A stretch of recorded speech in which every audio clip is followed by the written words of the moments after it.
I'm a dead man walking, or at least that's the part one play. Heir to a multi-billion-dollar empire, I've spent the last 3 years pretending to be a broke loser, all to dodge a family-arranged corporate merger they call marriage. My brilliant escape plan? Find a fiercely independent CEO with ice in her veins, sign a 3-year contract to be her nobody husband, and lay low as a delivery guy. I was living the dream, just coasting, waiting for the clock to run out so I could grab my divorce papers and disappear. But my college sweetheart, the one that got away, and her lapdog boyfriend keep showing up to stir the pot. My mother-in-law, who looks at me like I'm something she scraped off her shoe, never misses a chance to remind me what a failure I am. And my wife, my beautiful, brilliant, contractually obligated wife, is convinced I'm the most useless man alive. They're all just waiting for me to crash and burn, to walk away with nothing. My goal has always been simple. Keep my head down, don't get fired from my fake life, and make it to divorce day. Anyone who gets in the way of my quiet little slacker existence is going to find out just how harsh the real world can be. What's that? My wife's company is in trouble?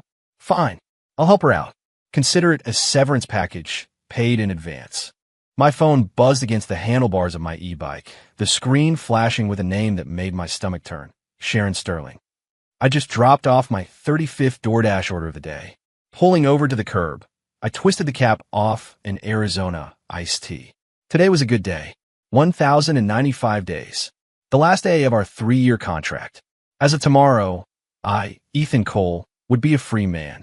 No more playing the part of a deadbeat. No more swallowing insults. I could take my divorce certificate and go back to the world where I belonged. I declined to call. A second later, it rang again, stubborn and insistent. Her. I sighed and swiped to answer. Ethan, where the hell are you? Why didn't you pick up your phone? Sharon, my mother-in-law in name only, had a voice so sharp it could cut glass. On a delivery, I said, taking a sip of tea. It was the truth. Deliveries, that's all you know. Your wife's company is about to go under, and you're still out there driving around with a bag of tacos? You get yourself to the Pinnacle tonight. Ava will be there. We're going to have a family discussion about this divorce. A discussion? I paused. Was this for real? I'd have gone to City Hall yesterday, if I could have. Don't play dumb with me. Take a good long look in the mirror and ask yourself if you've ever been worthy of my Ava. Just get over here. Don't make me say it again. The line went dead. I stared at my phone screen, but instead of feeling annoyed, a slow smile spread across my face. It seemed I wasn't the only one counting down the days. The sweet smell of freedom. I swung my leg back over my trusty e-bike and twisted the throttle. One last delivery, and then it was off to the Pinnacle for my own going-away party. The Pinnacle was one of the most expensive restaurants in Chicago. The cost of a single entree could cover my DoorDash earnings for a week. I parked my e-bike in a back alley and walked right through the front door in my bright red and white delivery jacket. The host started to move to block me, but I gave him Sharon's reservation name. The look on his face shifted from alarm to a kind of pitying recognition. I pushed open the door to the private dining room. They were all there. At the head of the table sat my mother-in-law, Sharon. The second she saw my uniform, her face soured. Next to her was my contract wife, Ava Sterling. She was wearing a crisp white pantsuit, her long dark hair swept up in an elegant twist. She looked as cool and untouchable as the day I first met her. She glanced at me, then looked away as if the sight of me was offensive. And then there were the other two, the real pains in my ass. My college crush, Jessica Miller, and her smug, parasitic boyfriend, Chad Peterson. Well, look what the cat dragged in. It's Chicago's #1 delivery boy, Chad sneered. He was some mid-level manager at a place called Infinity Entertainment, and he oozed a greasy, new money confidence. Tough day on the road, buddy. Have a seat. A single meal here costs more than you make in a month. Sharon cleared her throat loudly, tapping a manicured nail on the table. Ethan, sit down. I asked you here to inform you of a decision. Your Aunt Sharon and I have discussed it, and you and Ava will be going to the courthouse tomorrow to file for divorce. She paused, gesturing toward Chad. Mr. Peterson has informed us that his boss has taken a great interest in Ava. You've been squatting in our lives for 3 years, you useless parasite. It's time for you to go. Ava said nothing the entire time. Her silence was all the confirmation I needed. I casually pulled out a chair and picked up my chopsticks, ready to dig in. I've been driving all day. I was starving. You have a nerve to eat? Sharon slapped my hand, sending the chopsticks clattering to the floor. You've dragged the Sterling name through the mud. This divorce is happening. And don't even think about the house or the cars. You're leaving with nothing but the clothes on your back. I looked down at the chopsticks, then at the feast spread across the table. Fine. I raised my hand and motioned to the waiter standing by the door. Excuse me.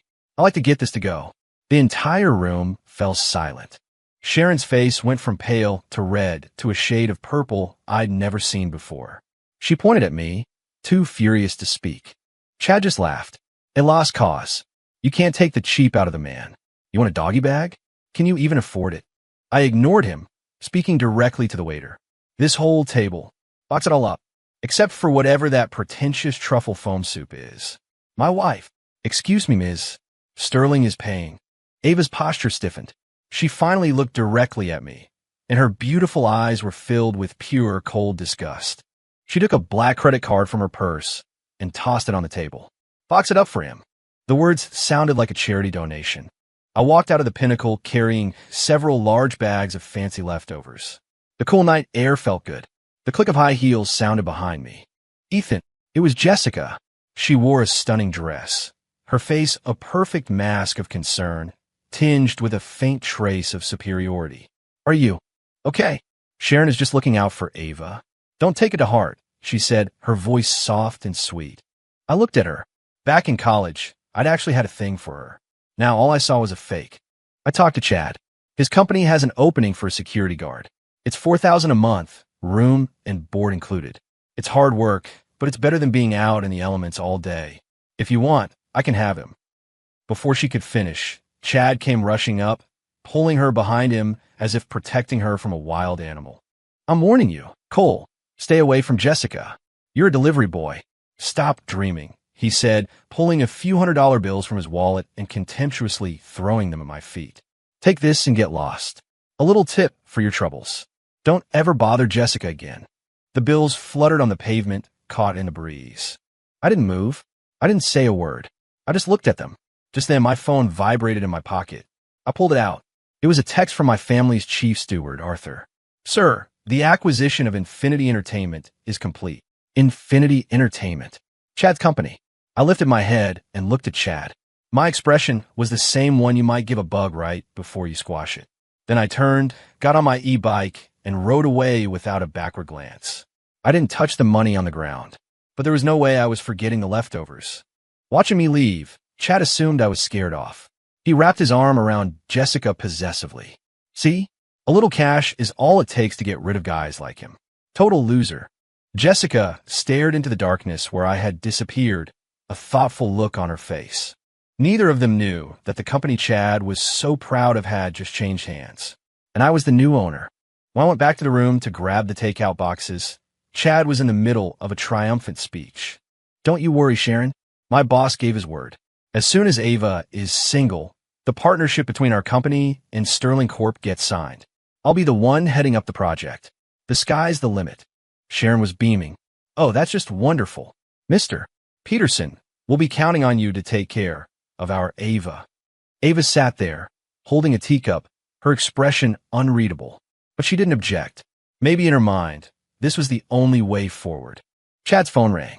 He glanced at the caller ID, then immediately shot to his feet and scurried to a corner of the room to answer respectfully. Hello, boss. Yes, sir. I'm actually with Sharon and Ava Sterling right now. Yes, we're finalizing the details, just waiting on the divorce. Whatever was said on the other end made Chad's face drain of all color. His back began to hunch over, his voice shifting from sycophantic to terrified. What? Sir? Why? What'd I do wrong? Please no, sir. I worked so hard on this project. Fired? Not just fired, but you're blacklisting me? Why? Boss, you have to give me a reason. His voice grew louder, cracking into a desperate whine. Everyone in the room was staring at him. The call ended. Chad stood frozen, phone in hand, looking like his soul had just been yanked out of his body. What is it, Mr. Peterson? Sharon asked nervously. Chad's lips trembled. He couldn't form a word. I leisurely picked up a cup of tea and took a sip. Oolong. Not bad. Ava's gaze fell on me. For the first time, those icy eyes held something other than disdain. It was a flicker of suspicion. She must have thought the timing was a little too perfect. Heaven 1 second, hell the next. And I, the supposed bystander, was far too calm. Mr. Peterson, say something. Sharon pressed. Chad collapsed back into his chair with a thud, his face ashen. I'm fired. My boss said. I pissed off someone I shouldn't have. He told me to get out. He snapped his head up, his eyes locking onto me with a wild, desperate look. I slowly set down my tea, stood, and picked up my bags of food. Well, dinner's over. I'm heading out. You all enjoy the rest of your night. As I passed Chad, I leaned in and whispered, so only he could hear, I told you to leave me alone. I just want to deliver my food in peace. His whole body shuddered. On the way back, Ava and I were in the same car. She was behind the wheel of her Porsche, and we drove in total silence. The atmosphere in the car was colder than a Chicago winter. I knew what she was thinking. What happened to Chad was too strange, and I was the only variable in the equation. But she couldn't connect the dots. How could a DoorDash driver have that kind of power? So she had to write it off as a coincidence. A terribly unlucky one for him. Her phone rang, shattering the silence. She answered. It was her company's VP, and he sounded frantic. Ms. Sterling, it's bad. Orion Group. They just unilaterally terminated all our contracts. Ava's back went ramrod straight. What? Why? The agreements were already signed. They're saying our company has a credibility issue, and they're demanding we pay a massive penalty for breach of contract. Ms. Sterling, Orion Group is our biggest partner. If they pull out our entire cash flow, it's gone. I could see her knuckles turning white as she gripped the steering wheel. I understand, she said, her voice laced with a tremor she couldn't quite hide. She hung up. The car pulled up to the driveway of our villa. Sharon's car arrived at the same time. She jumped out and ran over, having clearly gotten the news herself. Ava, what's going on with the company? Why would Orion Group just pull out like that? What are we going to do now? Sharon was spinning in frantic circles until her eyes landed on me. She found her target. She pointed a finger right at my nose and screamed, It's you. You're a jinx. Ever since you married into this family, nothing has gone right. Look at you. No money, no ambition, and now you've brought your bad luck down on our company. Get out. Get out of our lives. Ava didn't stop her. She just leaned against the car door, exhausted, and closed her eyes. The weight of impending bankruptcy was a physical force, crushing the air from her lungs. I looked at her pale profile, and something inside me shifted.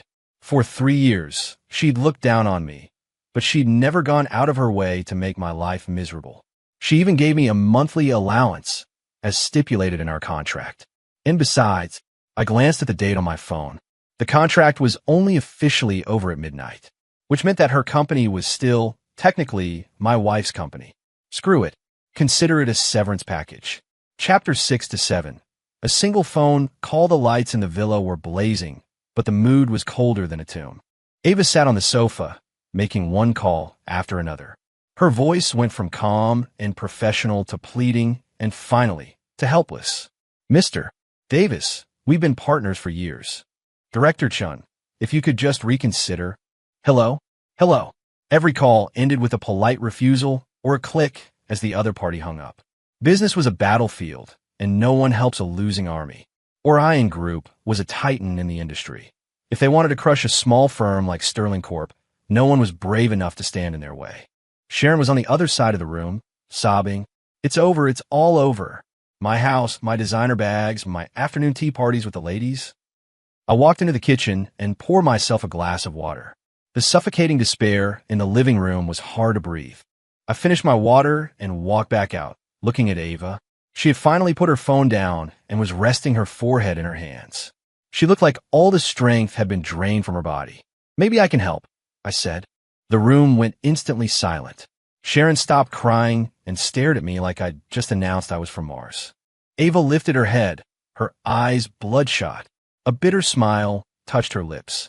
You? Ethan, how? By asking your manager at DoorDash for a loan. Would you just stay out of this?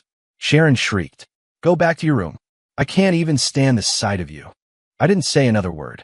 I walked out to the balcony and slid the glass door shut, sealing off the noise from the living room. I dialed Arthur's number. "Sir." On the other end, Arthur's voice was, as always, calm and respectful. "Arthur," I said, looking out at the city lights, my voice flat. "Look into the partnership between Orion Group and Sterling Corporation." "Of course, sir." "One moment. I have it." Orion Group is a subsidiary controlled by Cole Global's venture capital arm. An hour ago, an Orion executive terminated their partnership with Sterling Corp without consulting the board. The official reason cited was that the Sterling Corp president's husband, that is to say you, sir, is of a lowly status that could damage Orion's corporate image. I almost laughed. So, I was the one who started this fire. Unbelievable. "Arthur, get the CEO of Orion Group on the phone. Tell him he has 30 minutes to personally call Ava Sterling and apologize. Furthermore, tell him to double the investment in her company. All contract terms are to be renegotiated to give Sterling Corp the advantage. If he can't get it done," I paused. "Tell him he can go manage our mines in Alaska." "Yes, sir." I hung up and walked back into the living room. Sharon was back to insulting me, and Ava was curled up on the couch, her head buried in her arms like a wounded animal. My phone stopwatch read exactly 5 minutes. Ava's phone rang. She glanced at the unknown number, her first instinct to decline it. But after a moment's hesitation, she answered. "Hello." Her voice was weak. A frantic, middle-aged man's voice came through the speaker. "Hello. Is this Ms. Ava Sterling? This is David Miller from Orion Group." Ava shot upright. "David Miller, the CEO of Orion Group." "Mr. Miller." Yes, Ms. Sterling. "I am so sorry.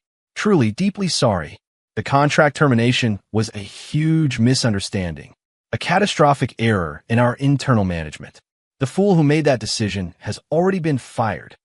Miller's voice was a torrent of urgent, sycophantic apologies. "Ms. Sterling, please don't hold it against us. Our partnership continues. In fact, our board just held an emergency meeting, and we've decided to double our investment. All contract details are now at your complete discretion. Please tell me when you're free. I will come to your office personally to offer my sincerest apologies." Ava just held the phone, frozen solid. She opened her mouth, but no sound came out. The reversal was more dramatic than any movie she'd ever seen. Sharon had heard everything from the phone and was standing there, mouth agape.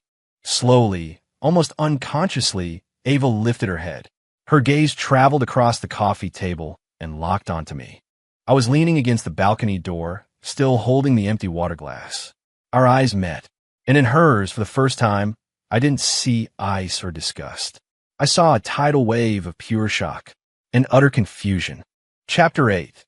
The mother-in-law's turn after the call. Ava sat on the sofa in a daze for a long time. Sharon tiptoed over. "Ava, was that real? Orion Group. They want to partner with us again." Ava nodded, her mind still reeling from the impossible turn of events. Sharon's eyes darted between me and her daughter. She wasn't a complete idiot. Chad gets fired, and then the Sterling family business is miraculously saved from ruin, both events happening just moments after her loser son-in-law made a few odd statements. If there wasn't a connection, she was blind. She wrung her hands, a smile I had never seen before, a syrupy, fawning expression spreading across her face as she sidled up to me. "So, Ethan," she began tentatively, "about before. Mom was just upset. You know how my temper is. Don't pay it any mind." I glanced at her and said nothing. Do you know someone at Orion Group? You can tell me. I won't tell a soul." I put my glass down. "I don't know anyone," I said lazily. "I have a friend who's a janitor there. I overheard him on the phone saying something about a management screw-up. Guess they picked the wrong company to mess with and are trying to fix it." The excuse was so flimsy, I almost laughed at myself. But Sharon, she bought it. Or rather, she wanted to believe it. Because accepting that her son-in-law was a secret puppet master was a far greater leap of faith than believing he had a janitor friend who overheard corporate gossip. "Oh, I see. So that's what happened. Wow, your friend is really lucky." She slapped her thigh, and the way she looked at me changed completely. "But you brought us that luck. Ethan, you're our family's good luck charm." With that, She bustled into the kitchen and came back with a plate of sliced fruit. Here, have some apple. You must be exhausted after working all day. You just tell Mom what you want to eat, and I'll make it for you. I stared at the plate of unevenly peeled, browning apple slices and fell silent. The woman could change her tune faster than a DJ at a rave. Ava watched this scene unfold, her expression growing more complex. She clearly didn't buy my janitor friend's story. She stood up and walked over to me. We need to talk. She led me into the study. As soon as she closed the door, she got straight to the point. Chat's firing. The call from Orion Group. That was you, wasn't it? Coincidence, I said, leaning against a bookshelf, giving her my standard, infuriating answer. There are no coincidences like this. She took a step closer, and the clean, expensive scent of her perfume filled my nose. Ethan, who are you? For the first time in 3 years, she was actually curious about me. I looked at her and felt a sudden urge to laugh. Who am I? I'm your husband, Ms. Sterling, a delivery driver on the verge of unemployment. And as of tomorrow, I wouldn't even be that. I was reminding her, but I was also reminding myself. Chapter 9, Shadow of the Family. Ava didn't press the issue that night. But the entire atmosphere in the house had changed. Sharon was uncomfortably attentive, constantly asking if I needed anything. Ava's gaze followed me around the room, full of suspicion and questions, a far cry from her usual indifference. Alarm bells were ringing in my head. This was a deviation from the plan. My only goal was to fade away quietly after the divorce. The next day, I didn't go out on deliveries, and nobody mentioned going to the courthouse. I stayed in my room, trying to figure out my exit strategy. That afternoon, a call came from an unknown number. I answered. A voice, old but powerful, spoke on the other end. Young master, it is I. It was the Cole family's head steward, not Arthur. This was the man who answered only to my grandfather. My heart sank. The family is aware of your interference in the affairs of Orion Group, he said, his voice devoid of emotion. The old master is very displeased. When you left home, you promised not to reveal your identity or involve yourself in family assets. I didn't reveal anything, but you used an authority reserved only for the primary heir. That is a violation of the agreement, the steward continued. The Davenport family remains displeased about your rejection of the marriage contract. They have brought the matter up again and are putting significant pressure on the family. The Davenports, the very reason I'd run away in the first place. So what's the point? My voice turned cold. The old master's point is that this game of yours is over. He offers you 2 choices. First, you divorce this Sterling woman immediately and return home to fulfill your contract with the Davenports. The family will forgive your past transgressions. Second, the steward paused, a chill entering his voice. If you refuse to return, the family will leverage its full power to ensure that Sterling Corporation ceases to exist within 1 week. And I do mean completely. My hand tightened around the phone. They knew my weakness. 3 years ago, I'd chosen Ava for this contract marriage precisely because her family was unremarkable and her company was small, unlikely to draw any attention. Now, that small, unremarkable company was the gun they were holding to my head. I understand. I hung up and stood by the window, looking down at the garden where Ava was watering flowers. The sun caught her, casting a soft glow around her sharp business attire. She seemed to sense my gaze and looked up, her eyes finding my window. We stared at each other from 100 feet apart. Her expression held an emotion I couldn't decipher. And I had a choice to make. My freedom, or her entire life's work. It shouldn't have been a difficult decision. I'd spent 3 years on the run for that very freedom. So why did my chest feel so tight? Chapter 10. Let's Get a Divorce Dinner was tense. Sharon kept piling food onto my plate, while Ava kept glancing at me, looking like she wanted to say something but couldn't find the words. I had no appetite. After the meal, as Ava was heading upstairs, I stopped her. The contract is up today, I said. She froze on the stairs, her back to me. Let's go take care of the paperwork tomorrow, I said, forcing my voice to sound as flat and impatient as possible. She was silent for a long moment. Why the rush? She finally asked, her voice a little hoarse. About the company. Thank you. However you did it. Don't thank me. I just didn't want to get a reputation for bankrupting my wife right before a divorce, I said, leaning against the wall with my hands in my pockets. I've had enough of these 3 years. I'm sick of your mother's nagging, and I'm sick of being married to a woman who's basically an iceberg. The contract is up. I don't want to be here 1 second longer. Every word was a calculated blow. I knew it was cruel, but it was the only way to make her sign the papers without a fight. The only way to get her clear of me, so my family would leave her company alone. She finally turned around. Her eyes were red-rimmed, filled with a hurt and disappointment I'd never seen there before. "Is this because of Jessica?" she asked. I didn't answer. Silence was the best confession. She stared at me, then let out a laugh that was more painful than a sob. "Fine, I get it. Ethan Cole, I guess I really misjudged you." She turned and walked up the stairs, never looking back. I watched until she disappeared around the landing, a hollow feeling echoing in my chest. I pulled out my phone and sent a text to Arthur. "Get ready. I'm coming back after tomorrow. And draft a compensation package. Greenlight all future projects for Sterling Corporation through Cole Global channels. Make it anonymous. Freedom. I was finally getting it back. So why didn't I feel happy at all? The next morning, we stood outside City Hall, a careful 3 feet of space between us. Neither of us spoke. Ava wore dark sunglasses, hiding her expression. The awkward silence was thick enough to cut with a knife. Just as we were about to walk up the steps, a black Rolls-Royce Ghost glided to a stop at the curb beside us. The door opened, and Arthur stepped out. He was dressed in a flawless butler's uniform, his gray hair perfectly combed. He didn't look at me. He walked directly to Ava and gave a deep, formal bow. "Ms. Sterling, I implore you, do not sign those papers." Ava froze. I froze. "Arthur, what are you doing?" I hissed. He ignored me, straightening up to look Ava in the eye. His tone was sincere. "Ms. Sterling, the young master is only doing this to protect you." Ava's shoulders went rigid. She slowly took off her sunglasses, her gaze shifting from Arthur to me and back again.